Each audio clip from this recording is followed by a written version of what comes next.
অনেক দিনের ইচ্ছা ছিল রাধা গোবিন্দ মন্দির দর্শন করা।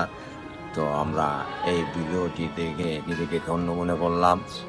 এই মন্দিরেটি স্থাপন করেছে আমরা জানতে পারলাম রাজা বাহাদুর বনোয়ারি রায় বাহাদুর, তার জন্য এই মন্দিরটি প্রতিষ্ঠিত হয়েছে। এখানে মানুষজন এই মন্দিরটি দেখতে আসে। আমি আশা করব দেশের সমস্ত হিন্দু সম্প্রদায় ও বিভিন্ন ধরনের মানুষ ঐতিহাসিক এই স্থাপনা পরিদর্শনে আসবেন এবং নিজেকে ধন্য করবেন। এটি সিরাজগঞ্জ জেলার তারাস থানায় অবস্থিত। আচ্ছা, এখানে দেখলাম যে চারপাশে অনেকটা বড় একটা স্পেসের অনেক বড় জায়গা।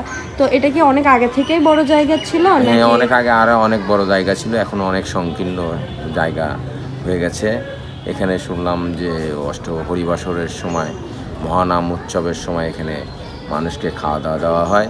পাশে নাকি একটা পুকুরও আছে অনেক বড়, সে পুকুরটা এখন ছোট হয়ে গেছে। পুকুরটার আশেপাশে এখন একটা দুর্গা মন্দির হয়েছে, সেখানে দুর্গা পূজা হয়, এতটুকু জানতে পারলাম।